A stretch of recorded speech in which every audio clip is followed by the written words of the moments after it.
A reader asked me, what happens when you hit financial security and your fire for poker fades? Most people think the dream is to never work again. That can really break your identity if you're not ready for it. I'm Alec Torelli, and this is The Decision Desk.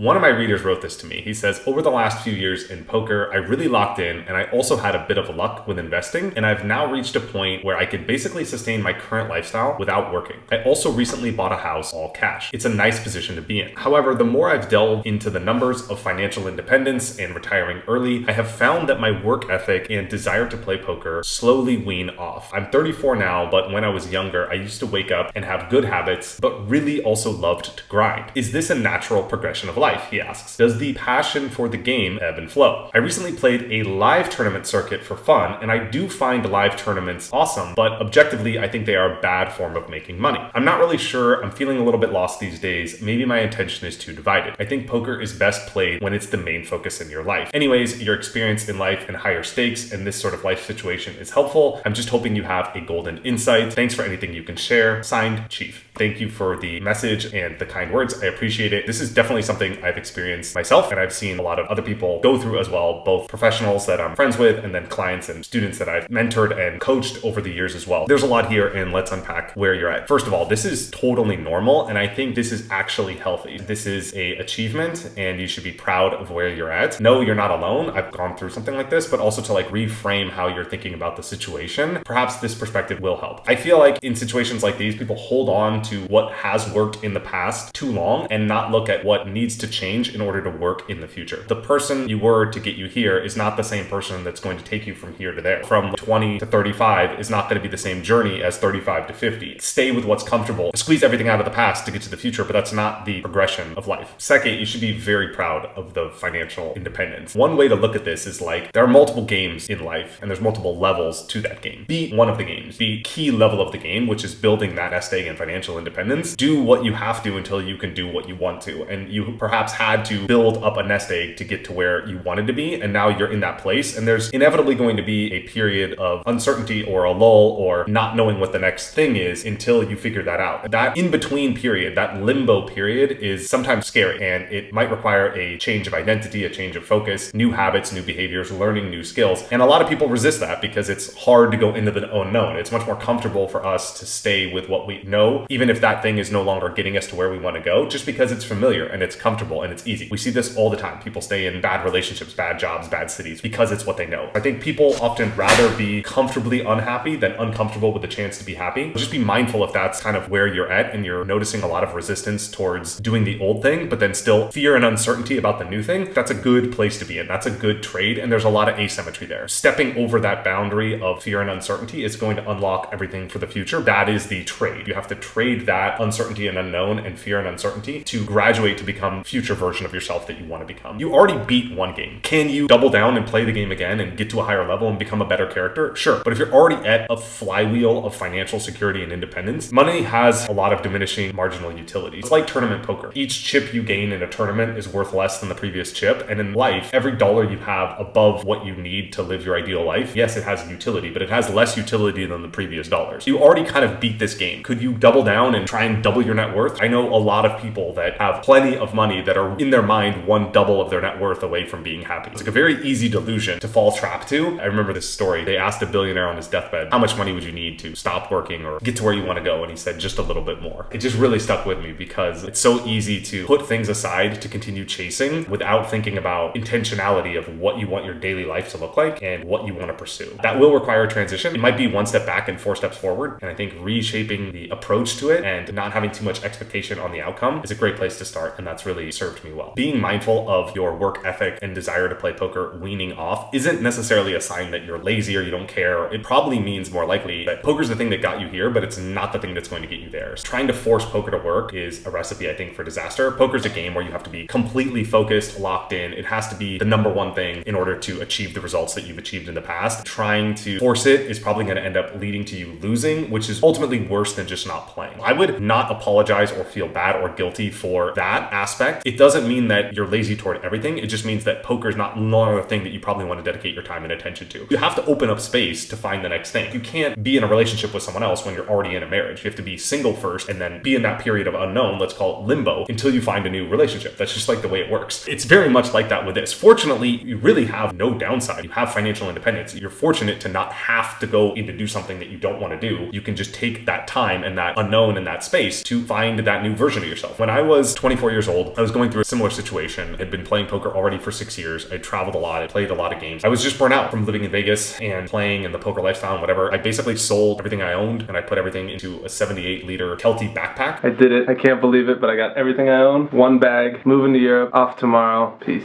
I took that and I moved to Italy. This was pre-smartphone. Didn't know anybody. I went there and rediscovered myself and my family's roots and all that stuff. I ended up meeting my wife. Throwing everything on the wall and seeing what sticks really allowed me to discover what things I enjoyed doing, because I was away from all of the comforts and the familiarity and the routine of my previous life. One thing I think is amazing to help accelerate this process, to kind of do it for you, is to change your environment. It's very hard to be the new version of yourself when you're stuck in the old version of how you used to operate and behave around the same people and lifestyle and routine and mindset and habits that you currently have. So just full porting over to a completely different place would be a great way to force yourself to take that next step. It kind of have the work of being in a new reality do it for you. It creates a very exciting, stimulating environment where everything is new. When I went to Italy, I didn't speak the language, and that was really cool because before I went there, I started to learn Italian through these tapes called Pimsleur, and I learned a few words. It was really exciting, and I was building up all this anticipation and excitement about going there and not knowing what I was going to discover, but knowing that I was going to take a step forward into that unknown and allow that space to find that future thing that I wanted to do and work on. And that was incredible. I've traveled a lot on my own. It's been an incredible experience. I've never regretted it. Sometimes it is challenging, of course, but I've never felt like unsafe or in a disastrous situation. There's never been like a terrible bad downside. There's more like psychological things that are challenging to deal with, or just not knowing how to navigate around a new place. But those are fun, stimulating challenges to overcome and grow and meet new people and force yourself to put yourself out there. And I think that's amazing. You can DM me about places depending on what you're looking for. I'm happy to help. Asia is amazing. Europe's amazing. I loved Australia. I love New Zealand. That was incredible. Norway was awesome. Chiang Mai, Bali. There's so many cool places to go. The world's very accessible now. A lot of these places might even be more affordable than the place you're living in now. It's kind of like even an arbitrage to an extent. That's something I would challenge you to do as well. Doing that will put you in that new environment where you strip away everything, and then you will discover new things about yourself if you've never done this. What do you actually enjoy when you have no routine? You kind of build a new one from scratch. When there's nothing keeping you anchored to your current way of life, you try different things and you're like, oh, maybe I actually did this thing for a long time and I didn't actually like that. And you discover new things. So I think one of the keys here is finding a balance of what you want to do going forward. There's multiple ways to do this. I like a Japanese version called Ikigai, and it's basically a combination of where these four circles overlap, what you're really good at, what could make money, what the world needs, and what you enjoy. When you find where those four things overlap, that is a great place to be. So you could do things completely for charity, and you could do things that you don't enjoy that make a lot of money. You could remove one of those circles, but that's not really the win. You're in a spot where you could frankly afford to take time and to be very selective about what it is, that next thing it is that you pursue, because you have that upside. You don't have the burden of having to choose something or make a compromise because you have that financial independence. So that financial independence buys you time, and it allows you to do what you want from where you want, how you want. So I would be ruthless about finding that next thing. I would start with what is the things that you really enjoy doing, and what are the things that you would do for free if you didn't make any money. I like making these videos. I don't think there's a direct way to monetize this video on my Alec Torelli channel. I do love writing. Every week I write a newsletter called Beyond the Felt. I do it for my website at alectorelli.com. I love sharing lessons from poker that apply to risk and decision making. Will this turn into something where I become known for this and I start writing books and giving keynotes and that sort of thing? Sure, maybe. I just love doing it. So I don't really care too much about the ultimate outcome. I just trust that the process will lead to where it's meant to go. Starting with that is a very good place because you'll rediscover that work ethic and desire. Then if it's something that you really want to do, you can focus on monetizing that later, or seeing if it's something that the world actually needs, or seeing if it's something that the market thinks is important as well. You can kind of put yourself out there and then see if it fits in those other circles. But I would at least start with the thing that you enjoy, because life's short. You already have financial independence. What else are you going to do? You did mention poker for fun. It sounds like you played a lot online, because you mentioned that you did go to live tournaments, but you felt like those were more for fun and you did enjoy them. So maybe what you could do is a hybrid of what I mentioned before. Maybe you can travel to places where first and foremost, you genuinely want to go there, so it doesn't feel like a chore, but you don't really look at it like your ROI on going there. Of course, you're going to go and try and win and try and play well and make money, but But number one, you might be more stimulated and excited about poker if you change the way you approach poker and you change your relationship with poker. And maybe that'll be stimulating by looking at a map and saying, oh, there's an amazing tournament at the Crown Casino in Melbourne. I've always wanted to go to Australia. You go there. Is it profitable to fly all around the world to go there and stay at a very nice hotel like the Crown Casino to play a 5K tournament? Probably not. You're probably going to break even, or maybe you play some cash games and break even. But even if you lose a couple grand doing that equation in EV, that's fine. You would have paid to travel around the world anyway. You're at least playing poker. You're doing something you enjoy in an environment you enjoy, in a way you enjoy. You're sort of playing the game in a different way, and you're forcing yourself to stretch your horizon, experiment with new things, and meet new people. I think that could be a way to do this as a hybrid, but avoid the trap of trying to get stuck into chasing your EV and turning it into a business and a profitable ROI thing, because then you're back in the poker mindset of like keeping your poker business alive and making that the thing that you're working on. Whereas I think that might have been the past thing, and either doing it in a new way or rebalancing poker to be the number two thing in your life and then finding that new number one thing, I think is going to be a very exciting transition and growth and evolution for you to hopefully get you where you're trying to go. There is something to be said too about poker. It is a great game. I love poker. I'll never quit poker, but it's a lot different of a relationship when you have to play versus you choose to play. Poker's a lot more fun when you don't have to play. You could kind of assume the position of the VIP, the person that gets to choose where they play, when they play, how they play, and not really care that much about the financial outcome of their results. They're there to have fun. Of course they want to win, but you kind of have the best of both worlds. You can keep that lighthearted flow state and detachment from the outcome without the need of the outcome, but you already do have all of that skill. So when you could combine that balance, it could really reignite that fire for you, because you're also doing it in a different environment. You don't have to win. Your primary focus isn't to go there and turn Melbourne into a profitable trip. It's to go to Melbourne and have fun, and poker's the number two. It's kind of like the free roll. It's the icing on the cake. It's the thing that's like, oh my God, I can't believe I get to travel the world and do something I love. If you're playing poker and then you get to travel, poker's number one and the travel's number two, and now you're stuck in this quadratic equation trying to make it into a profitable trip when that's not what this is. So you have to resist that urge and keep poker at that number two position, which is going to be a challenge for you because you're a pro and you're used to having it be an ROI based thing. You have to have it switch places and optimize for the lifestyle. Let the poker come number two if it does at all. And I think that's going to completely reshape your relationship with poker. Ironically, it's probably going to help you get better results and enjoy the game a lot more as well as leave space in that limbo for you to get where you're trying to go. A final thing to wrap up here. A few really good books that I've read on this subject. One is called The Second Mountain. The title sort of explains what it is. You've already climbed the first mountain of your life, and the author argues that everyone has a second mountain, and he talks about the valley when you come down the first mountain to go back up the second mountain. It's very hard. You don't just go from the top of one mountain to the top of the other. You have to go down the mountain, which is very challenging, which is sort of what you're doing now, and then stay at the base, regroup, and build up strength and rest to go climb the second mountain. This book is great. I think it'll really help for where you're at. Another book that I love is called Levels of Energy. It's a little spiritual. You might resonate with it. It's kind of like anything in life. When the student is ready, the teacher appears. So like it has to be something that aligns with your energy and where you're at right now. I'm putting it out there because I think it might. Another great book is called Happier by Tal Ben-Shahar. He was a professor at Harvard and he taught courses on a different subject. He taught one course on happiness. He just kind of did it as an experiment and it became the most popular course at Harvard. And then he wrote a book on it called Happier, and he talks about how to live a happier life and the science of happiness. Of course, there are some little cliche things, but a lot of things are not intuitive. It is a great read. I've read it multiple times. I love this book. All right, Chief, I hope you enjoyed this. Let me know your thoughts. Hope this was helpful. If you guys are watching, please leave Chief a comment below. I know a lot of you guys have great insights and have been in all sorts of different situations. If you like this, please subscribe, hit the like button. That really helps me know that this is signal and not noise, because this is new content on this channel. And if you do have questions, hit me up. I'm at Alec Torelli on social media, alectorelli.com. I read and respond to emails. There's a newsletter there as well that I send out weekly. I'll hope to connect with you guys soon. Thanks a lot for watching. See ya.